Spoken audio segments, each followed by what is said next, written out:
Hombre, es que teniendo un altar en cada casa, ¿quién necesita un trono de Olimpo? Ella desde luego no.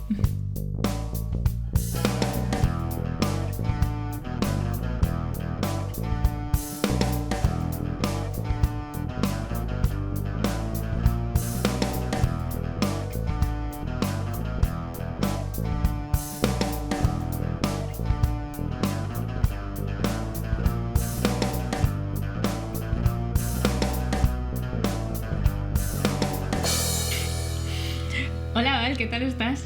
No tan bien como tú, Gemma, pero muy contenta de presentar hoy a una divinidad de la que casi nunca se habla, pero por supuesto aquí sí vamos a hablar de Hestia, Vesta para los romanos, una diosa muy fundamental. Aunque no tenga demasiadas actuaciones míticas, historietas asociadas, siento defraudar, no va a haber demasiado salseo. Sin embargo, es de una importancia crucial. Efectivamente. Vamos a empezar, si te parece bien, a conocer a Hestia por lo etimológico. Uh-huh. La etimología siempre se enseña muchas cosas y aclara muchas cosas. Uh-huh. Y en este caso... Es que es iluminador, como la propia Hestia, porque el nombre de la diosa significa hogar, casa, altar, y si utilizamos la forma verbal, puede significar hospedar, albergar. Así que hoy vamos a estar en un entorno muy íntimo. Vamos a estar como en casa. Efectivamente. Natalie Haynes dedica a esta diosa un capítulo en este libro que ya he mencionado en otras ocasiones, que es Divine Might. Y me gustó mucho una frase del final que decía algo así como: Hestia es una diosa que no hace normalmente nada, pero que siempre es. Y volviendo a lo lingüístico, esto me parece también muy esclarecedor porque el verbo es en griego, eimi, en la tercera persona del singular es esti o estin, que se parece mucho a Hestia. Y pues me parecía una coincidencia muy bonita. Una coincidencia feliz y muy bien contada, Gemma. Y contando o no con esta similitud lingüística, hoy mediante la historia de Hestia vamos a ver y a reivindicar una idea importantísima, pero tradicionalmente denostada por el patriarcado, y es que sin el hogar, sin todas aquellas labores domésticas que hay que llevar a cabo para mantener el hogar, no se sostiene todo lo demás, es decir, toda la esfera pública que nos hace una sociedad. El mundo clásico lo tiene bien claro. Voy a leer un texto en esta ocasión del himno homérico V, Afrodita, donde se reconoce la importancia de esta función. Tampoco a la veneranda Virgen le agradan las acciones de Afrodita, a Hestia, a la que engendró la primera Crono, el de curva hoz, y después la última, según el designio de Zeus, la augusta deidad a la que pretendían Posidón y Apolo. Pero ella no consentía en absoluto, sino que lo rechazó con firmeza y pronunció un solemne juramento, que en efecto se ha cumplido tocando la cabeza del padre Zeus, que sería virgen el resto de sus días, divina entre las diosas. El padre Zeus le concedió un hermoso privilegio en vez de las bodas, así que ella se asentó en el centro del hogar, recibiendo así la grasa de las ofrendas. En todos los templos de los dioses es objeto de honor, y entre todos los mortales se la tiene por la más venerable entre las diosas. Entonces, ella es el centro de las casas, pero también de las ciudades, de la sociedad. Y así se reconoce en el mundo antiguo. De hecho, es que para los griegos la sociedad era un reflejo del hogar, una extensión, ¿no? Exactamente. Y de ahí el símbolo de Hestia, que es el fuego. Bueno, el lar, el hogar, el fuego, tanto en las casas y, por supuesto, también en los templos. Claro, a todas nos gusta estar calentitas y tener una comida caliente, darnos un baño caliente.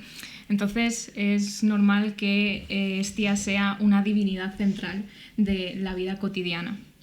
Y has mencionado en el texto algo muy importante, y es que será siempre la primera diosa a la que se honre en todos los sacrificios, precisamente porque rechazó a Apolo y a Poseidón, y esta va a ser el 50% de la salsa rosa que tenemos para hoy. Porque claro, Zeus se siente halagado y le da este honor.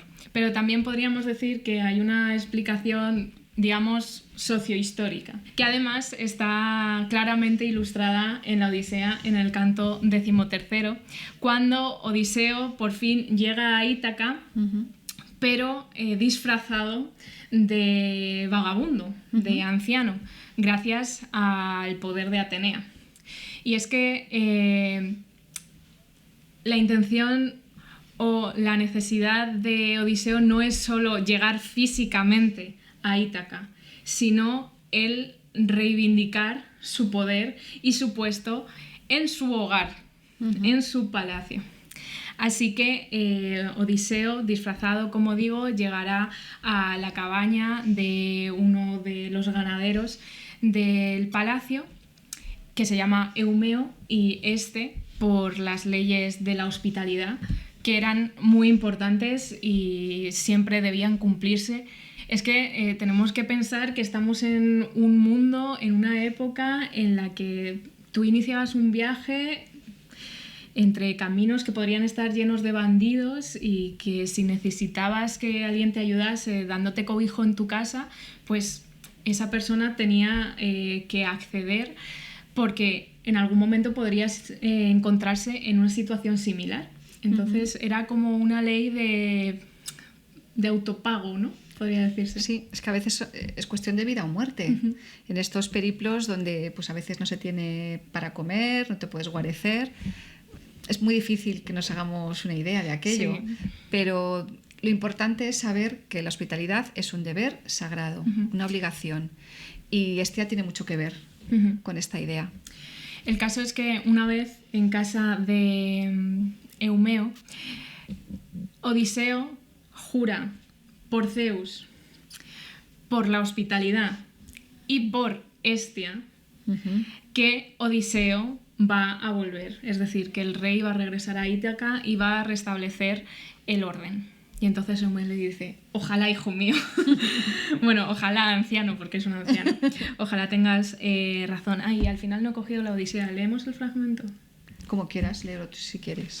Dice Odiseo: mas por Zeus, ante todo otro dios, por la mesa en la que hoy me acogiste y la casa del hombre sin tacha a que acabo de llegar, es decir, del propio Odiseo, que se habrá de cumplir cuanto yo diga ahora. En el mes en que estamos, Ulises vendrá a estos lugares, cuando acabe esta luna y empiece la nueva. A su casa volverá la venganza a cumplir sobre todos aquellos que le ultrajan ahora a la esposa y al hijo glorioso. Es decir, al final está jurando Ulises, por su propia casa, por su propio hogar, y esto vemos que es de una gran importancia.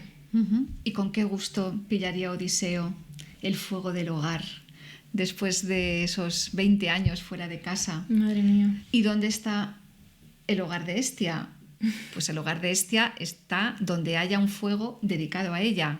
Como decíamos antes, desde el fuego comunal de la ciudad, de la polis, hasta el fuego privado de cada una de las casas, de cada uno de los hogares.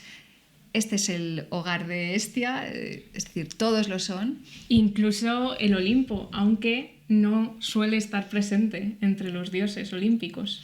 Es que ya sabemos que en el Olimpo hay pocos puestos. En principio son 12, un número también mitológico. Y si echamos la cuenta, pues hay más divinidades. Pero claro, entre que Hades está en el inframundo, que Dioniso no es propiamente un dios sino un héroe, que esto lo veremos en nuestro próximo programa, pero que es tan venerado que merece justamente trono en el Olimpo, pues esa vacante puede pertenecer a Hestia. Ella no necesita un trono en el Olimpo, ¿no? Hombre, es que teniendo un altar en cada casa, ¿quién necesita un trono en el Olimpo? Ella desde luego no. ¿Y quién necesita historietas, ¿no? Porque es que siempre está presente, no necesita que nadie cuente una gran aventura para ser recordada, ¿no? Así que va a ser una diosa invisible, pero muy presente, ¿no? Voy a leer un texto de Ovidio, en esta ocasión de Fastos. En Fastos, en el libro sexto, se habla profusamente de Hestia, donde Ovidio nos recuerda que Hestia es una diosa sin imágenes, pero lo dice en estos términos.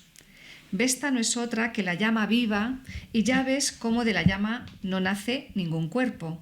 Con todo derecho es pues ella una virgen que ni recibe ni proporciona simiente alguna, y a quien le gusta tener compañeras de su virginidad. Durante mucho tiempo, tonto de mí, he creído que existían imágenes de Vesta. Después me he enterado de que bajo la curvada cúpula de su templo no había ninguna. Lo que en el santuario se oculta es el fuego inextinguible. Ni el fuego ni Vesta tienen imagen alguna. Ay, pero yo creo que imágenes de Vesta o de Hestia vemos todos los días en las personas que se dedican a las labores domésticas. Siento insistir. No lo sientas, es necesario. En este aspecto, pero creo que parte de la invisibilización de Hestia también tiene que ver con que al final mantener el fuego es un trabajo del servicio doméstico que no es muy agradable. Y lo que decía antes, que sí, todas queremos una casa calentita, un baño caliente, una comida caliente, pero no queremos lo desagradable de ir a buscar la leña, cortarla, volverla a traer de vuelta, ponerla al fuego, crear las llamas, mancharte de hollín, recoger las cenizas, en fin, que es una tarea encomendada pues normalmente en las casas grandes a las esclavas de menor rango social. Y de nuevo en la Odisea esto aparece ilustrado porque Odiseo ya está dentro de su palacio, todavía disfrazado, y les pide a las esclavas el poder ayudarlas con estas tareas, ¿no? Para insistir en esa importancia de recuperar el hogar, de recuperar el fuego, su identidad. Y las esclavas al final aceptan porque es una persona extranjera, un anciano con muy mala pinta que evidentemente parece ser de un menor rango social que ellas mismas, así que al final le permiten dedicarse a esta tarea durante un momento. Si te parece, leemos el texto, porque las palabras de Odiseo, de Ulises en este caso, son muy bonitas. A Homero hay que leerlo siempre, en toda circunstancia. Servidoras de Ulises, a las salas subid donde está vuestra noble señora. Retorced a su lado los copos, sentaos junto a ella y tratad de alegrarla, o la lana peinad con las manos, que yo a todos habré de dar luz, aunque quieran quedarse a esperar a que venga la aurora de espléndido trono, no me habrán de rendir, porque soy bien sufrido. Maravilloso, qué maravilla. Además, Hestia es conocida o reconocida por ser de naturaleza bondadosa y además generosa. Jamás se mete en una pelea, no participa en las guerras de los olímpicos y los titanes y contra absolutamente nadie. De hecho, tiene una capacidad sobredivina, porque sobrehumana no entra en este ámbito, ¿no? Sería supradivina, de ni ofenderse ni causar ofensa, porque hemos visto a lo largo de todos estos programas que los dioses y las diosas tienen la piel muy fina y que enseguida haces algo ya van a por ti directos, pero Hestia en este caso no tiene ninguna historia relacionada tampoco con castigos hacia mortales u otras divinidades. Qué gusto. Ojalá se reconociese verdaderamente a Hestia en el mundo, ¿no? Ya que está presente en todos los hogares. Pero hay que reconocerla, claro, como el propio trabajo doméstico. De hecho, porque ya estamos en el principio de este verano caluroso e insoportable, pero el invierno que viene, cuando entréis a casa y sintáis ese calor, que digáis, ¡ay, qué a gustito, por fin! Recordad que esa es Hestia. Qué bonita imagen, Gemma. Bueno, hemos hablado antes de que hemos comentado ya un 50% de la salsa rosa de este personaje, pero nos queda otra historia. Sí, otro 50% que nos lo narra de nuevo Ovidio en Fastos y que tiene como protagonista a Príapo, una divinidad que en sí misma es toda lujuria, que pretende forzar a Hestia, a Vesta, vamos a llamarla la romana, ya que vamos a leer una fuente latina, en los siguientes términos. Dejo pasar en silencio o cuento tu desgracia, rubicundo Príapo. Se trata de un cuento breve con mucha gracia. Cibele, o Cibeles, ¿no?, la que lleva ceñida la frente con una corona de torres, invitó a su fiesta a los dioses eternos. Aunque nadie le había invitado, estuvo presente Sileno. Pasaron la noche en vela con vino abundante. Vesta se tumbó y tranquilamente cogió un sueño plácido, tal como estaba, con la cabeza apoyada en la hierba. Mas el rojizo guardián de los jardines requebraba a diosas y a ninfas y de un lado a otro llevaba sus pies vagabundos. Vio también a Vesta. Es dudoso si se creyó que era una ninfa o sabía que era Vesta, pero él desde luego afirmó que no lo sabía. Concibió una sucia esperanza y probó acercársele furtivamente, e iba con cautelosos pasos y el corazón brincándole. Por casualidad, el viejo Sileno había dejado el borriquillo en que había hecho el viaje a orillas de un río de suave murmullo. Iba a lanzarse el dios del lago el Esponto cuando el asno rebuznó con intempestivo ruido. La diosa se levantó, asustada por la ronca voz. Todo el grupo acudió volando. Él escapó de las manos hostiles. Lámsaco acostumbraba a sacrificar este animal a Príapo, diciendo: entrego a las llamas las entrañas del asno delator.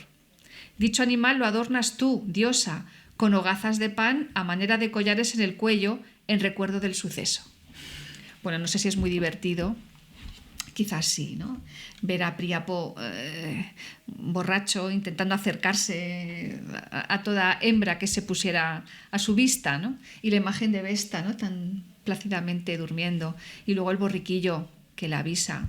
Menos mal. Menos mal. Bendito borriquillo también. Que por cierto, decía antes Ovidio que no había visto imágenes de Vesta, que probablemente no las hubiese visto, pero sí existen precisamente acompañada de este borriquillo que a partir de ese momento se va a convertir como en su mascota, y están en Pompeya, en muchos de los frescos que se han encontrado. Aparece la diosa con el asno.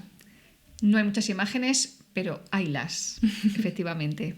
Y si te parece, Gemma, retomando ese texto de Ovidio, donde él dice que no hay imágenes bajo el curvado techo de su templo, vamos a recordar quiénes cuidan de ese templo.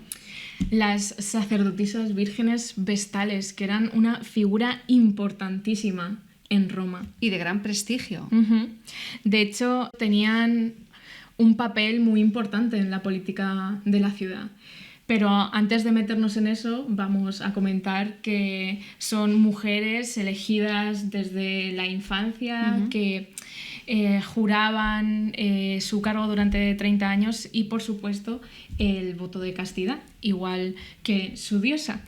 De hecho, el romperlo podía suponer el ser enterrada viva. Pero también el agredir a una vestal, la pena que eso conllevaba era el recibir una paliza. O sea que eran unas figuras muy protegidas y que entre sus labores pues se encargaban, por supuesto, de mantener el fuego, que además del fuego del hogar es el fuego de la comunidad, y también participaban en diversas fiestas muy relacionadas también con la purificación de la ciudad, porque no olvidemos que el fuego es un símbolo purificador. Y también tenían la capacidad, y ya retomando a ese papel público y político, de liberar a prisioneros. Así que, como podemos ver, son una figura con una presencia pública muy grande y con cierta capacidad para actuar en política a través de la negociación, de la influencia y demás. De hecho, su palabra en los juicios siempre se consideraba como verdadera y no era en ningún momento puesta en duda. Así que tenían mucha autoridad en Roma. Una de las historias quizá más conocidas es que gracias a las vestales Julio César se libra de ser desterrado por Sila. Cuando vayáis a Roma reconoceréis muy fácilmente el antiguo templo de las Vestales, porque es un templo circular y medianamente bien conservado. Acordaos de nuevo de lo que significa Hestia y también del prestigio de sus vestales. Hoy no quiero terminar, Val, sin hacer una recomendación literaria de una de mis autoras favoritas, que es Ursula Le Guin. Por supuesto. Y que tiene una novela maravillosa que se llama Lavinia, que relata la llegada de Eneas a Italia y cómo estos dos personajes se encuentran. Y hasta ahí voy a leer. No he traído ningún fragmento porque no son lo suficientemente extensos para pararnos a leerlos, pero es cierto que es que las menciones a Vesta a lo largo de la novela son muy numerosas. Así que mejor os digo que os leáis la novela y que la disfrutéis en su totalidad. Es una novela maravillosa.